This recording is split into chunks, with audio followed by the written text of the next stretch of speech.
anybody who's watching this video, if you have any concerns, whether it be with respiratory issues or whether it be with diabetes or whether it be with, even your cardiac issues, or if it's your therapies, this place has tailored everything to me for my needs.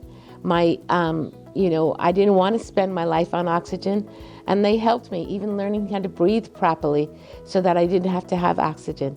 And the diabetes, it's completely new to me. I wasn't diabetic before I got sick, and so I had to learn a lot. And they have so many classes to teach you what's right and what's better for you, and to help you through that.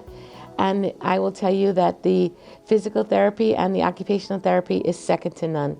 They have tailored everything to my needs because I wanted to be back the way I was before I got sick.